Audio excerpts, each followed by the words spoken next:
Hi, so this is going to be kind of long because there is a lot of context that I have to mention for everything to make sense. I, 33F, got divorced a couple of months ago, but it had been in the works for almost a year.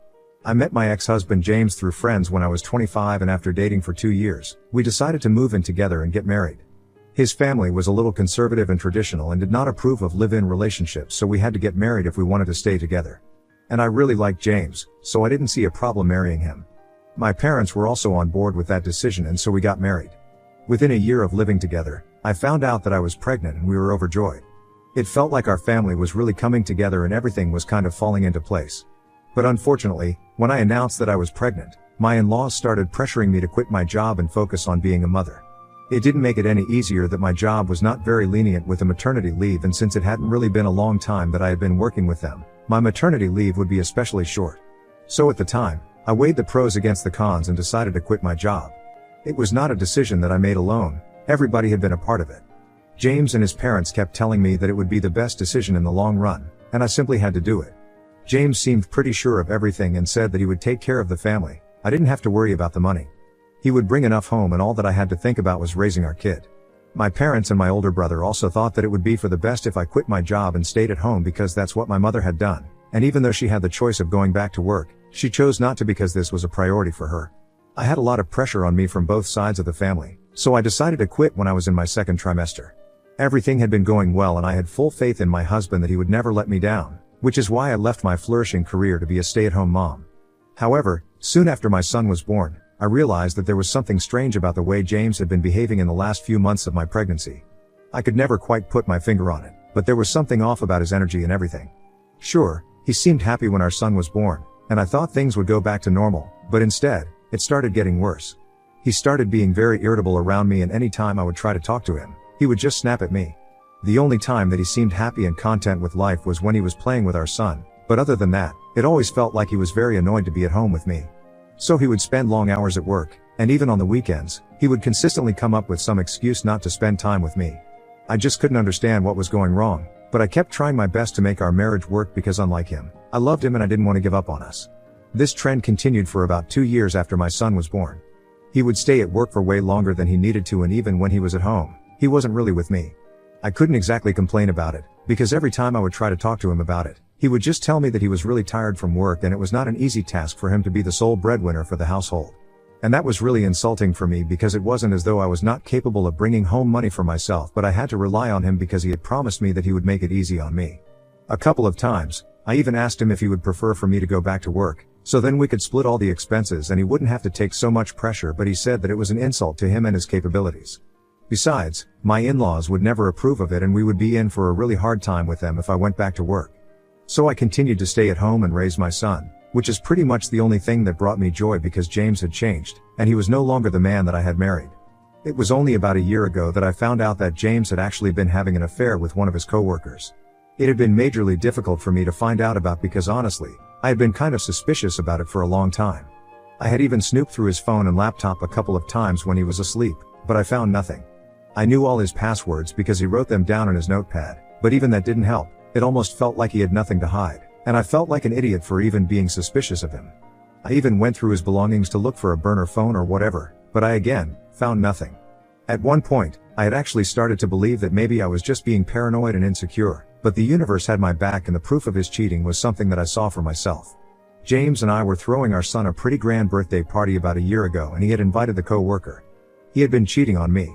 She was a single mother with a son around my son's age, so I didn't find it strange that he had invited her. He had also told me that she was a really close friend of his, so I didn't find it unnecessary at all. After my son had cut his birthday cake, I decided to go to the upstairs bedroom because I wanted to change into something more comfortable for the party, but when I walked into my bedroom, I realized that my husband was already in there. And so was his coworker, on his lap. They were full on making out when I walked in on them, and it took me a couple of minutes to even process what I was witnessing. First of all, it was my bedroom that the two of them were going in, and that was the most horrifying part of it. And secondly, they didn't even break apart when they heard the door opening. So I had to walk all the way over to them and make my presence felt for them to snap out of it. I'm pretty sure that they thought that it would be fun to make out in my bedroom, in my house, just for the thrill of it, but they probably didn't count on me having a complete breakdown over it. I'm not proud of it, but knowing that what I had been suspecting for so long was actually true made something snap inside of me. I grabbed the coworker by her hair and started dragging her outside the room, and I was unstoppable from what I was told. James is considerably stronger than me, but he couldn't stop me, and I don't even remember most of it because I think I had a rage blackout. I dragged her downstairs with me with James right behind me, and pushed her into the middle of the room, while everyone was there. I don't remember most of the things that I said, but apparently, I called her a bunch of derogatory names and told everybody what she and James had been getting up to in my bedroom. I didn't even care that my son was right there, and so were a bunch of his friends. Now that I look back on it, it's extremely embarrassing and inappropriate, but at the time, that didn't even occur to me, and I was just screaming at the top of my lungs. My parents, my brother, and my in-laws were also present there, and I think it was my father who finally calmed me down and took me back to my room. Once I was inside my room, I completely broke down and started crying. I was sobbing uncontrollably, but instead of staying with me and comforting me, my dad locked me inside my room and went back out. I guess I should have known instantly that my parents didn't care about me. I had always known that they cared more about appearances than being real, but that was just insane. Nobody came to check up on me for the next couple of hours, and even after I had calmed around considerably, I had no idea what was going on outside. I didn't even have my phone, so I couldn't even ask anyone. It was only after midnight that I was escorted out of the room by my brother, who didn't even ask me how I was doing. They probably would have made me stay in the room for longer if I hadn't started banging on it like a crazy person. When I came out, I asked my brother what had happened after I had been locked in, and he told me that pretty much everyone cleared out after my breakdown. He also said that James had left with his parents and my son, and the only people in the house at the time for me, my parents and him, and he had let me out of the room so we could discuss what we were going to do about this now. But my family's idea of a discussion meant telling me that I had to apologize to all my guests for the way that I had behaved at the party. And not just that, but I also had to apologize to my in-laws and James for what I did. They told me that he had found it extremely difficult to convince his coworker not to press charges against me because what I had done was an act of physical violence against her. So now, I owed it to him to talk about this and work things through instead of making this a big deal. I freaked out at them and told them to get out of my house because I was not going to allow them to stand under my roof and tell me that I had to apologize to my cheating husband. I got into a huge fight with my family because they were telling me that I owed it to him to make things right and give this marriage a second shot, or else, they would cut ties with me. So I told them to go ahead because I had reached a point where I couldn't care less about what anybody else thought of me. I was going to file for divorce and get out of this mess, and I didn't need anybody's permission for it. So I contacted a lawyer the very next day and filed for divorce within a week of the incident. James was served soon after, and he actually had the audacity to be disappointed and shocked. He came back home the day that he was served with the divorce papers and demanded an explanation. I told him that there was no way that I was going to take him back after what he had done and the way he had insulted me.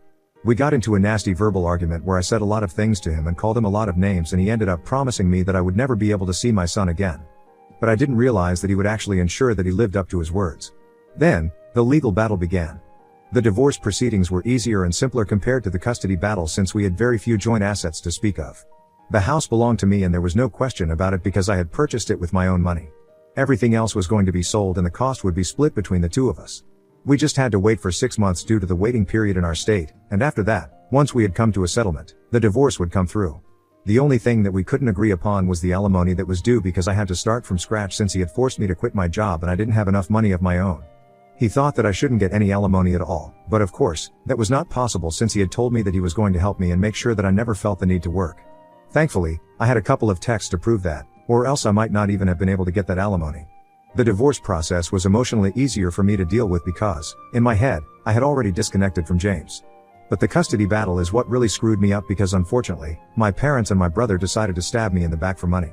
My ex-husband and his lawyer were horrible people who started making a case against me for being a terribly careless and psychotic mother to prove that I was not capable enough of handling the task of raising my son on my own, so James and his parents were supposed to have full custody. Now I assumed that my parents and brother had to be bought out by my ex-in-laws because they were seriously loaded and I couldn't think of any other explanation as to why they would turn on me. In fact, I'm pretty sure that they even started sucking up to my in-laws in the first place because of their money. Anyway, James accused me of being incapable and unfit to raise our son and demanded full custody, because apparently, I was a functioning alcoholic with serious anger issues. They made up several incidents where apparently, I had lost my temper and put my son at risk of being hurt. Of course, none of that had ever happened, but they needed something to make me look like the bad guy. I thought that at least some people would be on my side on this, but all my friends decided to take his side on this. And I think a lot of that had to do with my breakdown at my son's birthday party. But the worst betrayal of it all was when my parents and my brother also testified in court against me and claimed that I needed rehab and serious intensive therapy before I was even allowed to be near my son, because I was clearly not in my right state of mind, And that was probably also what had driven James to cheat on me because he was sick of dealing with me. So unfortunately, even though I put up a good fight with my lawyer, I was unable to get custody of my son. The cards were stacked against me and there was very little that I could do to prevent the inevitable. My lawyer and I had been trying our best to put together scraps of evidence to prove that I was a good mother, but eventually, all of it went to waste. The verdict was announced a couple of months ago and that was the last time that I saw my son in person. I did get supervised visiting rights, but James never let me see him anyway, so it's kind of pointless. He is 4 years old now, but he barely even gets to meet me and I'm constantly afraid that he's going to forget about me when he grows up. From what I know from a couple of relatives who are still on my side, my family still gets to see him since they post pictures with my son all the time. James and my son are still living with my in-laws and basically everybody gets to see him but me. I can't imagine something more heartbreaking than that. I had been living solely off of the memories of my son and myself, believing that at least he was taken care of by James. Because I don't think I would have been able to give him a nice life on my salary since I'm just starting out. I was able to get a job in my friend's company but it's a startup and they don't really make much as of now. So my salary is not what one would expect from a woman in her 30s and even the other employees there are all in their early 20s, just there for the experience so they can move on to better opportunities. I do get alimony every month but it's really not enough because I still have to maintain the lifestyle I was living before and I can't exactly live like a bachelor and cut costs. But this is all I have right now because of the massive gap in my resume. I had believed that once I cleaned up my act, I would apply for shared custody again and maybe I would stand a chance then. But the opportunity literally fell into my lap a couple of weeks ago, when my parents reached out to me after months of not being on speaking terms to ask me for help. The help that they needed was that they needed me to bail them out because surprisingly, James was not the wonderful guy that they had believed him to be. My brother sent me an email saying that I needed to come over to their place ASAP because they had realized something huge and they wanted me to know because they were sick of hiding things from me and wanted to be a part of my life again. I tried to ignore that email that day, but I couldn't stop thinking that maybe this would help me with my son, so I went over to their place in the evening. When I did go, I had expected them to be living like kings because they had sold me out for money from my ex-in-laws, but if anything, they were living worse than before. My son was thrilled to see me, though, so that was the cherry on top of a fantastic evening. When I visited my family that day, they literally started begging for forgiveness. As soon as I walked in the door because apparently, they had realized how badly they had screwed up, and there was no going back but still wanted me to forgive them. After the divorce, when they approached my ex-in-laws and James to ask about the money that they had been promised, James told my family that that was not happening anymore. Apparently, it had only been insinuated that they would be compensated handsomely if they turned against me and testified in their favor, but there was nothing in writing to prove it, and if my family tried to backtrack and tell me about all of this then they would just make sure that they never saw my son again. So for the sake of my son, they decided to keep their mouths shut, even though they were not even getting paid for it, like they had been promised. But it got worse because they had been used terribly and not only had they been manipulated to testify against me, but they were also being treated like free babysitters. James would drop our son off at my parents' place every single day and they had to watch him while sacrificing their own time. It was highly inconvenient because even my dad and my brother had jobs to attend to, and my mother couldn't handle all the household work and looking after her grandson all by herself because she was getting old. So either my dad or my brother would have to work from home every day and it was becoming really difficult for them, which is why they had contacted me, to finally put an end to this. Apparently, they wanted to strike a deal with me and said that if I gave them the money that my ex-in-laws promised them, they would take my side this time in court and make sure that I got custody of my son. I was about to suggest this myself but honestly, it was not surprising that they did it. My family had always been very materialistic and even more so now that my dad's business had failed and they were back to working jobs for other people. Obviously, they would want money more than ever now because my dad wanted to retire, but he didn't even have enough money put aside since he had put all his money into the business and it went on to fail. They said that they could concoct some story about how they had been pressured and coerced into testifying against me, so they couldn't be charged with perjury while under oath. But little did know that I didn't actually need help anymore. I had been recording everything that they had said right from the second I stepped foot into the house because I knew that there was something messed up going on and I didn't want to take any risks. So I had everything on record anyway, but nevertheless, I told my family to send me the screenshots, if they had any, to prove that they had been used and lied to. And then, I told them that I would help them out and then left. I had already seen my son and I had more than enough proof to file for custody again. So that's what I did the next day with my lawyer and this time, I was prepared. The custody case is still ongoing but one thing is for sure, I'll be able to prove that none of the things that James had accused me of had been true and my family had been lying about everything all along. I've already played the recording and that has swayed things in my favor considerably. James and his lawyer are literally scrambling for evidence in their favor and I am taking it all in and enjoying the show because this is what they had put me through last time and now, I get to do it to them. It's karma at its finest, and I couldn't be happier about it. The only thing that's been less than ideal They have been claiming that I have also used them just like James did and that I had no right to record them without their consent and use it against them. But in my state, it's completely okay and admissible in court, so I didn't understand what they were referring to until they told me that I had betrayed their trust by recording them. These are bold words from people who betrayed my trust first by taking my ex-husband's side in the custody case. They believed that what I did was wrong because what they had done was out of necessity. They needed the money, but I didn't need to screw them over and put them at risk of perjury because they had already agreed to help me out and testify against James and his family, so I didn't have to go behind their back. They've been texting me relentlessly and it's getting harder for me to ignore. So Ida for going behind my family's back and putting them at risk of being charged with perjury? Update 1. Hello, everyone. The custody case is still ongoing, and James and his lawyer are trying their very hardest to prove that they have been telling the truth because of course, they might be facing charges and it's a felony, so they might get jail time. But that's really not my concern right now, and it shouldn't have been at any point. I don't even know why I was getting worried about my parents when they clearly didn't worry about me when it was my turn. So it's really just tit for tat right now. The comment section opened my eyes to how my parents were extremely entitled. But anyway, I have cut ties with them. All of them can go where they want to. I want my son to be alright and with me. I have waited long enough for this, and I'm not going to let my family and their constant victimization of themselves. If they can sell me out for money, I don't think it's necessary for me to show any loyalty towards them. I'm done now. Update 2. So, the good news is that I finally got custody of my son. I don't think I've ever felt so happy in my entire life. The other good news is that my in-laws, James, and my family were charged with perjury, and yes, they might go to jail for it. I bet they're regretting everything now. But I don't care about any of it because I got what I wanted. I got my son back, and that's all I had ever asked for. From what I know, James is still trying to fight it and stay out of jail, but I don't think it's going to work. I've already filed for a restraining order against all of them because I've been receiving very threatening text messages, and I am 100% sure that it has to be from these people. Because nobody else would want to harm me unless it's them. Things have been really busy and hectic for the past couple of weeks, but I'm learning to slow down now. I desperately want to spend more time with my son, so I have decided that I'm going to cut my work hours shorter. I've also thought about selling the house and moving to a smaller apartment so I can save more money. I still have a lot of work to do. Rebuilding my relationship with my son is not going to be an easy task because even though he is happy to be with me, he still asks about his dad and his grandparents, and I don't know what to tell him. He has told me a couple of things about them, like how he had been living with his grandparents for the most part and his dad and my in-laws were only there for him for part of the day. Whenever I ask him about how it was living with his grandparents, he makes a face and says that it was not that great because everyone would constantly be fighting. And I can totally see that. It sounds like they really gave him a rough time. Just because they didn't want to take up his responsibility. I can't imagine why they would treat a child like that, but I couldn't put it past these people. They are most definitely capable of even making a little boy feel bad about himself. But anyway, I don't have to worry about that because now he is with me. Update 3. Hi, everyone. So, I can't believe I'm back here after almost 5 years. It feels kind of unreal how different my life is right now.